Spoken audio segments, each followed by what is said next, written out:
ಬೆಂಗಳೂರಿನ ಶಾಲಾ ಮಕ್ಕಳಿಗೆ ಬಿಸಿಯೂಟ ಉಣಬಡಿಸುವಂಥ ಅದಮ್ಯ ಚೇತನ ಸಂಸ್ಥೆ ಅಡುಗೆ ಮನೆ ನಿಜಕ್ಕೂ ಒಂದು ಮಾದರಿಯ ಅಡುಗೆ ಮನೆ. ಇದು ಕಸ ಮುಕ್ತ ಅಡುಗೆ ಮನೆ, ಹೊಗೆ ಮುಕ್ತ ಅಡುಗೆ ಮನೆ, ಸಿಲಿಂಡರ್ ಮುಕ್ತ ಅಡುಗೆ ಮನೆ, ಹೀಗೆ ಅನೇಕ ಬಿರುದುಗಳು ಇದಕ್ಕಿದೆ. ಹಾಗಾದರೆ ಇದರ ವಿಶೇಷತೆಗಳೇನು? ಬನ್ನಿ ನಾವೇ ಹೋಗಿ ನೋಡ್ಕೊಂಬರೋಣ.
ಚೇತನದಲ್ಲಿ ಒಮ್ಮೊಮ್ಮೆ ನೂರಾರು ಜನರಿಗೆ ಸಾವಿರಾರು ಚಪಾತಿಗಳನ್ನ ಮಾಡಬೇಕಾಗತ್ತೆ.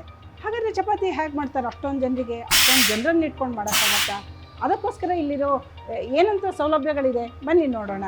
ಗೋಧಿ ಹಿಟ್ಟು ಕಲಿಸ್ಬೇಕಲ್ಲ, ಕೈಯಿಂದ ಕಲಿಸೋದು ಅಂತಂದರೆ ಕಷ್ಟದ ಕೆಲಸ. ಹೀಗಾಗಿ ಅದಕ್ಕೊಂದು ಮಷಿನ್ ಇಟ್ಕೊಂಡಿದ್ದೀವಿ. ಹಿಟ್ಟು ಹಾಕೋದು, ನೀರು ಹಾಕೋದು, ಸ್ವಲ್ಪ ಎಣ್ಣೆ ಹಾಕ್ತಾರೆ, ಹಿಟ್ಟು ಕಲಿಸೋದು. ನಮ್ಗೆ ಎಷ್ಟು ಚಪಾತಿ ಬೇಕೋ ಅದ್ರ ಲೆಕ್ಕವಾಗಿ ಅದಕ್ಕೊಂದು ಲೆಕ್ಕ ಇದೆ. ನಮ್ಮ ಹತ್ರ ಎಲ್ಲನೂ ಫಾರ್ಮುಲಾ ಇರೋದೆ. ಅದ್ರ ತಕ್ಕಷ್ಟು ಎಕ್ಸಾಕ್ಟ್ಲಿ ನನಗೆ 120 ಚಪಾತಿ ಬೇಕು ಅಂತಂದರೆ ಎಷ್ಟು ಹಿಟ್ಟು ಅಂತ ಅಷ್ಟು ರಿಲೀಸ್ ಮಾಡ್ತೀವಿ, ಅಷ್ಟಾಗತ್ತೆ. ಅದಾದಮೇಲೆ ಇದು ಒತ್ತು ಅಂತದ್ದು. ಇದರಲ್ಲಿ ಚಪಾತಿ ಒಂದೇ ಅಲ್ಲ, ಪ್ರಯತ್ನ ಏನಿಲ್ಲ.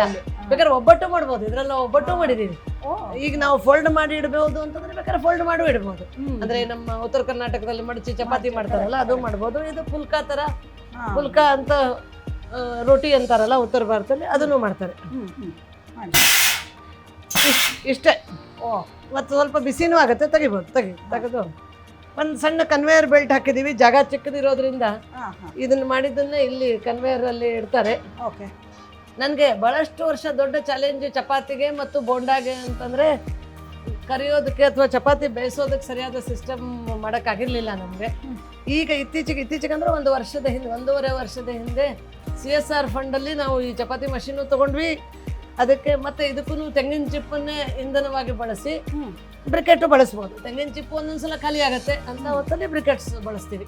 ಬ್ರಿಕೆಟ್ಸ್ ಅಂದರೆ ಪರ್ಚೇಸ್ ಮಾಡಿರ್ತೀವಿ. ಇದಂತೂ ತೆಂಗಿನ ಚಿಪ್ಪಂತೂ ನಮ್ಮಲ್ಲೇನೇ ಚಪಾತಿ ಪಲ್ಯ ಮಾಡಲೇಬೇಕು. ಪಲ್ಯ ಮಾಡಿದಾಗ ತೆಂಗಿನಕಾಯಿ ಉಪಯೋಗಿಸ್ತೀವಿ, ಅದ್ರ ಚಿಪ್ಪೆ ಆಗೋಗ್ಬಿಡ್ತದೆ. ಸೊ ಇದರಲ್ಲಿ ನಾವು ಅಂದರೆ ಹೀಟನ್ನು ಟೆಂಪ್ರೇಚರ್ ಅಡ್ಜಸ್ಟ್ ಮಾಡಿರ್ತೀವಿ. ಇಲ್ಲಿ ಹೆವಿ ಹೀಟ್ ಇರ್ತದೆ, ಮೊದಲು ಇಲ್ಲಿ ಹಾಕ್ತಾರೆ, ತಿರುಗಿಸಿದ್ಮೇಲೆ ಇಲ್ಲಿ ಹಾಕಬೇಕು. 3ನೇ ಫ್ಲಿಪ್ಪಿಗೆ ಅಲ್ಲಿಗೆ ಹೋಗುತ್ತೆ. ನಾನು ಒಂದು ತೋರಿಸ್ತೇನೆ. ಒಂದು ಇಲ್ಲಿ ಕೊಡಬ. ಇದು ಚಪಾತಿಯಲ್ಲಿ 3 ಫ್ಲಿಪ್ ಬೇಕು. ಯಾಕಂದ್ರೆ ನಾವು ಈಗ ಜೋಧ್ಪುರ್ನಲ್ಲಿ 75,000 ಚಪಾತಿ ಮಾಡ್ತೀವಿ ದಿನಕ್ಕೆ. ಇಲ್ಲಿ ಶಾಲೆಗಳಿಗೆ ಬೇಕು ಅಂತಿಲ್ಲ, ಯಾವತ್ತೋ ಒಂದೊಂದು ಶಾಲೆಗೆ ವಾರಕ್ಕೊಮ್ಮೆ ಹೇಗೆ ನಾವು ಕೊಡ್ತಾ ಇರ್ತೀವಿ. ಚಪಾತಿ ಪ್ರತಿದಿನದ ಆಹಾರ. ಅಲ್ಲ, ಪ್ರತಿದಿನದ ಆಹಾರ. ಒಂದೇ ನಿಮಿಷ ಇದು ಕೊಡ್ತೀವಿ. ಸೊ ಮೊದಲೇ ಫ್ಲಿಪ್ ಇದಾದಮೇಲೆ ಇದು ಇದಾದ್ಮೇಲೆ ಇಲ್ಲಿ ತಿರುಗಿಸೋದು. ಇಲ್ಲಿ ಸ್ವಲ್ಪ ಟೆಂಪ್ರೇಚರ್ ಜಾಸ್ತಿ ಇರ್ತದೆ. ಇದು ಕೊನೆಯದು ಇಲ್ಲಿಗೆ, ಇದಾದ್ಮೇಲೆ ಇಲ್ಲಿಗೆ ಬರ್ತದೆ. ಇದು ಇನ್ನೂ ಜಾಸ್ತಿ ಟೆಂಪ್ರೇಚರ್ ಇರ್ತದೆ. ಇನ್ನೊಂದು ಸ್ವಲ್ಪ ಹಾಕ್ಬೇಕಾ? ನೀವು ಸಿಲಿಂಡರ್ ಯೂಸ್ ಮಾಡಲ್ಲ? ಇಲ್ಲ, ನಮ್ಮಲ್ಲಿ ಸಿಲಿಂಡರ್ ತರಲ್ಲ. ಇದಕ್ಕೆ ಫ್ಯಾನ್ ಇರುತ್ತಾ? ಇದಕ್ಕೆ ಫ್ಯಾನು ಇಲ್ಲ. ಇದರ ಡಿಸೈನ್ನೇ ಹಿಂಗೆ ಮಾಡಿದ್ದಾರೆ. ಇದಕ್ಕೆ ಫ್ಯಾನು ಇಲ್ಲ. ಇದು ಸ್ಮೋಕ್ಲೆಸ್ ಚೂಲ ಅಂತ ಹೇಳಿ ಡಾಕ್ಟರ್ ಲೋಕ್ರಸ್ ಅವ್ರು ಹೇಳಿದ್ವಲ್ಲ, ಇದಕ್ಕೆ ಮತ್ತು ನಮ್ಮ ಮಸಾಲಾ ಫ್ರೈಗೆ ಎಲೆಕ್ಟ್ರಿಸಿಟಿನೂ ಬೇಕಾಗಿದೆ. ಟೆಕ್ನಾಲಜಿ ಎಲ್ಲಿದೆ ಮೇಡಮ್? ಇದು ಇಂಡಿಯನ್ ಇನ್ಸ್ಟಿಟ್ಯೂಟ್ ಆಫ್ ಸೈನ್ಸ್. ಅದು ಎಷ್ಟು ಸಿಂಪಲ್ ಆಗಿದ್ರು IISc ಅವರು ಮಾಡಿರೋ ಟೆಕ್ನಾಲಜಿ ಇದು. ಹೀಗಾಗಿ ನಿಮ್ಗೆ ಯಾವುದೇ ಥರದ ಇಂಧನದ ಬಳಕೆನೂ ತುಂಬ ಕಡಿಮೆ ಆಗುತ್ತೆ. ಇಲ್ಲಾಂದ್ರೆ ತುಂಬಾ ಸುಮ್ಮನೆ ಹೀಟನ್ನು ಕಡಿಮೆ ಆಗುತ್ತೆ, ನಮಗೆ ಶಾಖನೂ ಫೀಲ್ ಆಗಲ್ಲ. ಕರೆಕ್ಟ್. ಪಕ್ಕ ನಂಗೆ ಬಿಸಿ ಏನು ಹೊಡಿತಾ ಇಲ್ಲ, ಅದು ಆಗೋದಿಲ್ಲ. ಬೂದಿ ಸಹಿತ ತುಂಬಾ ಕಡಿಮೆ ಅನಿಸ್ತಾ ಇದೆ ನಮಗೆ. ರೆಗ್ಯುಲರ್ ಸಾಂಪ್ರದಾಯಿಕ ಒಲೆನಲ್ಲಿ ಬೂದಿ ತುಂಬಾ ಇರುತ್ತೆ. ಸ್ವಲ್ಪ ಫೀಡ್ ಮಾಡಿ ಅಲ್ಲ ಫೀಡ್ ಬೂದಿನೂ ತುಂಬಾ ಕಡಿಮೆ ಇದೆ. ಹೌದೌದು, ಬೂದಿನೂ ಬರೋದು ಕಡಿಮೆ, ಮತ್ತೆ ಆ ಬೂದಿನೂ ಬಳಕೆ ಆಗತ್ತೆ. ನಮ್ಮಲ್ಲಿ ಯಾವುದೂ ಬಳಕೆ ಆಗಲ್ಲ ಅಂತ ಮಾಡಿಲ್ಲ. ಇದು ನಮ್ಮ ಹಿರಿಯರು ಒಂದು ಕಾಲದಲ್ಲಿ ಮಾಡ್ತಾ ಇದ್ರು, ನಂತರ ನಾವು ಎಲ್ಲವೂ ಸುಲಭ ಅಂತ ಮಾಡ್ತಾ ಪೆಟ್ರೋಲಿಯಂ ದಾಸರಾಗ್ಬಿಟ್ಟಿದ್ದೀವಿ. ಹೌದು, ಮತ್ತೆ ನಾವು ವಾಪಸ್ಸು ಪರ್ಯಾಯಗಳೇನು ಅಂತ ಹುಡುಕ್ಬೇಕು. ಅದರಲ್ಲಿ ನಾವು ಹುಡುಕ್ತಾ ಬಂದಿರೋದು ಚಪಾತಿ. ಇಲ್ಲಾಂದ್ರೆ ಎಷ್ಟೋ ವರ್ಷ ನಮ್ಮ ಸ್ಟಾಫ್ಗಾಯ್ತು ಚಪಾತಿ ತಿನ್ಬೇಕು ಅನ್ಸಿದ್ರು ನಮಗೆ ಮಾಡಕ್ಕೆ ನಾವು ಅವಕಾಶ ಕೊಟ್ಟಿರ್ಲಿಲ್ಲ. ಯಾಕಂದ್ರೆ LPG ಇಲ್ಲದೆ ಚಪಾತಿ ಮಾಡೋಕ್ಕಾಗಲ್ಲ ಅಂತ ಅನಿಸ್ತಿತ್ತು. ಆದರೆ ಈಗ ಬಂದಿರೋ ಇದರಲ್ಲಿ ಈಗ ನಾವು ಮಾಡ್ಬೋದು. ಇದರಲ್ಲಿ ನಾವು ಗಂಟೆಗೆ ಒಂದು 500-600 ಚಪಾತಿ ಆಗ್ತಾ ಇದೆ. ಇದರಲ್ಲಿ ಇನ್ನೂ ಜಾಸ್ತಿನೂ ಮಾಡ್ಬೋದು. ನಮ್ಮಲ್ಲಿ ಈಗ ನಾವು ಸ್ಥಳಾವಕಾಶದ ಸಮಸ್ಯೆಯಿಂದ ಮಾಡ್ತಿಲ್ಲ. ಈಗ ಗ್ಯಾಸ್ ಇಲ್ಲ ಅಂತ ಎಲ್ಲ ಕಡೆ ಚಪಾತಿ ದೋಸೆನ ನಿಲ್ಲಿಸ್ಬಿಟ್ಟಿದ್ದಾರೆ ಹೋಟೆಲ್ಗಳಲ್ಲಿ. ಸೊ ಅದಕ್ಕೆ ಪರ್ಯಾಯವಾಗಿ ಆಗತ್ತೆ ಇದು. ಮನೆಗಳಲ್ಲಿ ಕಷ್ಟ, ಹೋಟೆಲ್ಗಳಲ್ಲಂತೂ ಇದನ್ನ ಆರಾಮಾಗಿ ಬಳಸ್ಬೋದು. ಮನೆಯಲ್ಲೂ ಮಾಡಬಹುದು. ಆದ್ರೆ ಏನಂತಂದ್ರೆ ಸ್ವಲ್ಪ ದೊಡ್ಡ ವಿಶಾಲ ಮನೆ ಇದ್ರೆ, ಅಂಗಡ ಇದ್ರೆ ಮನೆಯಲ್ಲೂ ಮಾಡಬಹುದು. ಹಿಟ್ಲಿದ್ರೆ ಮನೆಯಲ್ಲೂ ಮಾಡಬಹುದು. ಇಂಡಕ್ಷನ್ ಸ್ಟೋವ್ ಇದೆ, ಹಾಗೆ ನೋಡಿದ್ರೆ ಮನೆಯಲ್ಲಿ ಇಂಡಕ್ಷನ್ ಸ್ಟೋವ್ ಬಳಸ್ಬೋದು ನಾವು. ಇದನ್ನು ಒಂದು ಸಣ್ಣ ಯೂನಿಟ್ಸು ಬಂದಿದೆ ಇದರಲ್ಲಿ. ಇದು ನಾವೇ ಡಿಸೈನ್ ಮಾಡಿಸಿದ್ದು.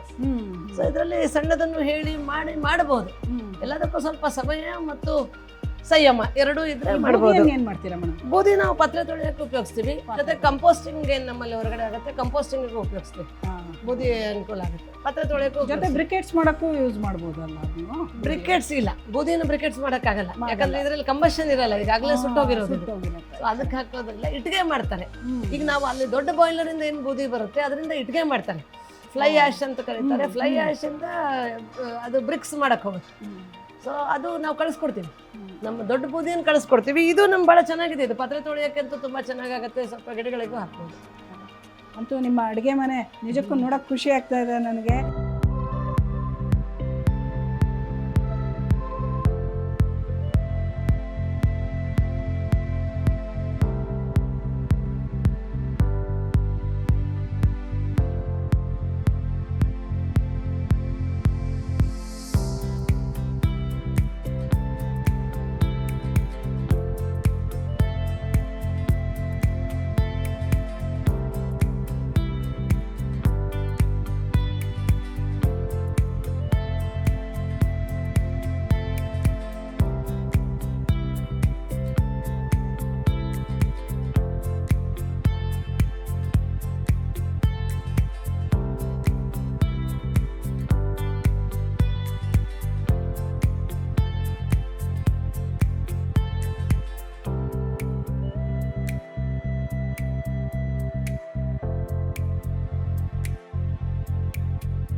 ಇನ್ನೊಂದು ಪರ್ಯಾಯ ವ್ಯವಸ್ಥೆಯಲ್ಲಿ ಅಂದರೆ ಈಗ 4 ಸ್ಟೋವ್ ನೋಡಿದ್ವಿ. ಇದು 5ನೇದ್ದು ಇಲೆಕ್ಟ್ರಿಕ್ ಬೇಸ್ಡ್. ನಮ್ಮಲ್ಲಿ ಗ್ರಿಡ್ ಆನ್ ಸೋಲಾರ್ ವ್ಯವಸ್ಥೆನೂ ಇದೆ. ಮೊದಲು 5 KVA ಹಾಕಿದ್ವಿ, ಈಗ ಇನ್ನೂ 12 ಸೇರಿಸ್ಬಿಟ್ಟು ಒಟ್ಟು 17 KVA ಅಷ್ಟು ಎಲೆಕ್ಟ್ರಿಸಿಟಿ ಇದೆ.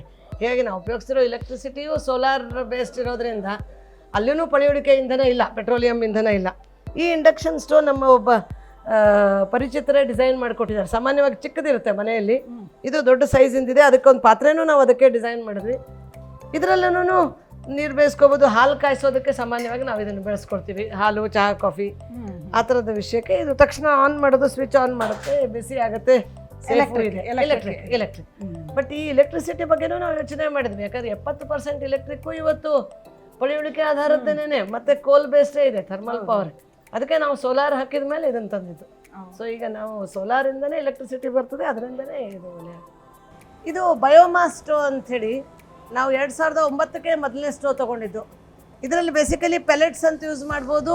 ತೆಂಗಿನ ಚಿಪ್ ಜೊತೆಗೇನು ಎನಿ ಕಂಡೆನ್ಸ್ಡ್ ಫ್ಯೂಯಲ್ ಅಂತಾರೆ, ತೆಂಗಿನ ಚಿಪ್ಪನ್ನು ಹಾಕ್ತೀವಿ. ಇದರಲ್ಲಿ 12 ವೋಲ್ಟದ 2 ಫ್ಯಾನ್ ಇದೆ. ನಮ್ಗೆ ಎಷ್ಟು ಫ್ಯೂಯಲ್ ಬೇಕು ಅಂದರೆ 3 ಗಂಟೆ ಉರಿಬೇಕು ಅಂತಂದರೆ ಅದಕ್ಕೆ ತಕ್ಕಷ್ಟು ಇದರಲ್ಲಿ ಹಾಕಿಬಿಟ್ಟು ಇದನ್ನು ನಾವೇ ವೀಲ್ಸು ಫಿಕ್ಸ್ ಮಾಡಿಸ್ಬಿಟ್ಟಿದ್ದೀನಿ. ಈಗ ಒಳಗಡೆ ತಳ್ಬೋದು.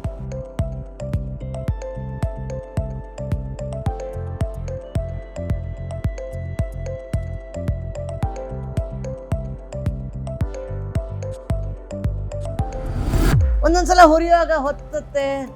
ನಮಗೆ ಕಡಿಮೆ ಮಾಡಬೇಕು ಅಂತಂದರೆ ತುಂಬ ಕಂಟ್ರೋಲ್ ಮಾಡೋಕ್ಕಾಗಲ್ಲ. ಹೀಗಾಗಿ ನಾವು ವೀಲ್ಸ್ ಹಾಕಿರೋದ್ರಿಂದ ಗ್ಲೌಸ್ ಹಾಕ್ಕೊಂಡು ಇವರು ಈ ಕಡೆ ತಳ್ಳಿ ತೋರಿಸ್ಬೋದು, ಇವ್ರು ಈ ಕಡೆ ಜಕ್ಕೊಂಡು ಬಿಡ್ತಾರೆ. ಹೊತ್ತಾ ಇದೆ ಅನ್ಸಿದಾಗೆಲ್ಲ ನಾವು ಸೈಡಿಗೆ ತೊಗೊಂಡ್ಬಿಟ್ರು ಆಗುತ್ತೆ. ಇದಕ್ಕೂ ವೀಲ್ ಕೂಡಿಸಿದ್ವಿ ಹಾಗೆ. ಈ ಥರದಲ್ಲೇ ಕಂಟ್ರೋಲ್ ಮಾಡ್ತಾ ಇದ್ದೀವಿ ನಾವು ಇದನ್ನು. ಭಾಳ ಶಾಖ ಬರ್ತದೆ. ಇವನ್ ಬಹುಶಃ LPGಯಲ್ಲೂ ಇಷ್ಟೊಂದು ಪ್ರೆಷರು ಮತ್ತು ಇಷ್ಟು ಒಳ್ಳೆ ಶಾಖ ಬರಲ್ಲ. ಹೀಗಾಗಿ ನಮಗೆ ವೇಗವಾಗಿ ಅಡುಗೆ ಮಾಡೋದು ಅಷ್ಟೇ ಮುಖ್ಯ. ಮಕ್ಕಳಿಗೆ ನಾವು ಸರಿಯಾದ ಸಮಯಕ್ಕೆ ಬಿಸಿ ಊಟ ಕೊಡಬೇಕು ಅಂತಂದರೆ ವೇಗವಾಗೂ ಮಾಡಬೇಕಾಗ್ತದೆ, ಜೊತೆಗೆ ನಾವು ಪೆಟ್ರೋಲಿಯಂ ಇಂಧನನೂ ಬಳಸೋದಿಲ್ಲ. ಇನ್ನೊಂದು ಸೇಫ್ಟಿ ದೃಷ್ಟಿಯಿಂದಲೂ ಇದು ಪ್ರೆಷರೈಸ್ ಫ್ಯೂಯಲ್ ಅಲ್ಲ. ಈಗ LPG ಸಿಲಿಂಡ್ರು ಸ್ಫೋಟ ಆಗುತ್ತೆ, ಇದು ಆ ಥರದ ಸ್ಫೋಟ ಆಗೋ ಪ್ರಶ್ನೆನೂ ಇಲ್ಲ. ಒಂದೇ ಒಂದು ಇದರಲ್ಲಿ ಸಮಸ್ಯೆ ಏನು ಅಂತಂದರೆ ಚಿಕ್ಕದು ಮಾಡೋದು, ತಕ್ಷಣ ಆನ್ ಮಾಡೋದು, ತಕ್ಷಣ ಆಫ್ ಮಾಡೋದು ಆಗಲ್ಲ. ಮತ್ತು ಪೂರ್ತಿ ಖಾಲಿಯಾಗಿ ಹೋಯಿತು ಅಡುಗೆ ಮಾಡುವಾಗ ಅಂತಂದರೆ ಒಂದು 5 ನಿಮಿಷ ಬ್ರೇಕ್ ಕೊಡಬೇಕಾಗತ್ತೆ. ಅದಕ್ಕೆ ವೀಲ್ಸ್ ಹಾಕಿರೋದ್ರಿಂದ ಹೊರಗಡೆ ತೆಗೆದು ಮತ್ತೆ ಫ್ಯೂಯಲ್ ಹಾಕಿ ಮತ್ತೆ ಆನ್ ಮಾಡಿ ಮತ್ತೆ ವಾಪಸ್ ಹಾಕಿದರೆ ಆಗುತ್ತೆ.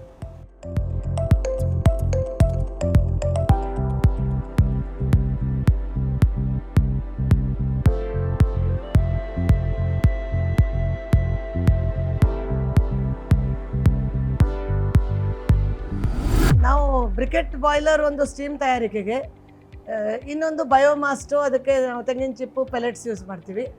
ಇನ್ನೂ ಒಂದು ಗೊಬ್ಬರ ಗ್ಯಾಸ್ ಬಗ್ಗೆ ನಾವು ಕೇಳಿರ್ತೀವಿ. ಆದರೆ ಫುಡ್ ವೇಸ್ಟಿಂದ ಬಯೋಗ್ಯಾಸನ್ನು ತಯಾರು ಮಾಡುವಂಥ ಸಿಸ್ಟಮನ್ನು ನಾವು ಅದಮ್ಯ ಚೇತನದಲ್ಲಿ ಪ್ರಾರಂಭ ಮಾಡಿದ್ವಿ. ಅದು ಗಂಜಿ ಇರ್ಬೋದು ಅಥವಾ ಕೆಳಗಡೆ ಬಿದ್ದಿರೋ ಅನ್ನ ಇರ್ಬೋದು, ಒಂದೊಂದು ಸಲ ಹಳತೋಗಿರೋ ಏನೇ ಪದಾರ್ಥಗಳಿದ್ರೂ ಅದು ಬಯೋಗ್ಯಾಸ್ಗೆ ಹಾಕೋದಕ್ಕೆ ಸಾಧ್ಯ ಆಗುತ್ತೆ. ಸೊ ಮೊದಲಿನ ಒಂದು ಪ್ರಾರಂಭದ ಒಂದು 30-40 ದಿನ ಅದು ಸ್ಟೇಬಲ್ ಆಗಲಿಕ್ಕೆ ಸಮಯ ಬೇಕಾಯಿತು. ಈಗ ಒಮ್ಮೆ ಶುರು ಆದಮೇಲೆ ಪ್ರತಿದಿನ ದಿನಕ್ಕೊಮ್ಮೆ ಅದಕ್ಕೆ ಫೀಡ್ ಮಾಡಬೇಕಾಗತ್ತೆ. ಅದು ಹೊರಗಡೆ ಇದೆ, ಗ್ಯಾಸ್ ಹೊರಗಡೆ ಇದೆ, ಅದಕ್ಕೆ ಪೈಪ್ಲೈನಿಂದ ನಾವು ಒಳಗಡೆ ತೊಗೊಂಡು ಬರ್ತಿದ್ವಿ. ಕಾಫಿ ಚಹಾಗೆ ಯಾವಾಗಾದರೂ ಒಮ್ಮೆ ಕರಿಯೋದಕ್ಕೆ ಚಿಕ್ಕ ಬಾಣಲಿ, ಇದು ನಮ್ಮ ಅಡುಗೆ ಮನೆಯಲ್ಲಿ ಅತಿ ಚಿಕ್ಕ ಬಾಣಲಿಯಲ್ಲಿ ನಾವು ಯಾವಾಗ ಒಂದೊಂದು ಸಲ ನಮಗೆ ಬೋಂಡ ಮಾಡಬೇಕು, ಇದು ಮಾಡಬೇಕು ಅಂತಂದರೆ ಕರಿಯೋದಕ್ಕೆ ಇದು ಉಪಯೋಗ ಆಗುತ್ತೆ. ಮುತ್ತು, ಬೋಂಡ ಮಾಡೋಕ್ಕೆ ಬಾಪ.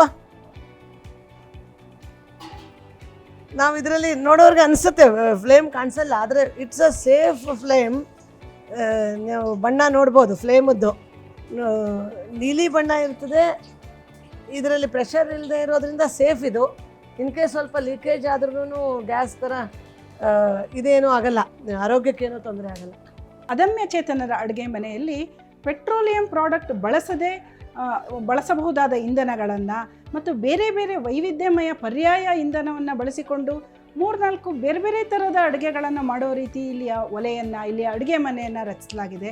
ಇಲ್ಲಿ ನಿಜಕ್ಕೂ ಒಂದು ಪರಿಸರ ಸ್ನೇಹಿಯಾದ ಅಡುಗೆ ಮನೆ ಇದು. ಇದೊಂದು ಬೇರೆ ಎಲ್ಲರಿಗೂ ಸಹಿತ ಇದೊಂದು ಮಾದರಿ ಅಡುಗೆ ಮನೆ ಅಂತ ಹೇಳಿದರೆ ತಪ್ಪಾಗಲಾರ್ದು. ಬೆಂಗಳೂರಿಂದ ಕ್ಯಾಮ್ರಾಮನ್ ಅಂಜನಮೂರ್ತಿ ಜೊತೆ ರಜನಿ MG, ಸುವರ್ಣ ನ್ಯೂಸ್.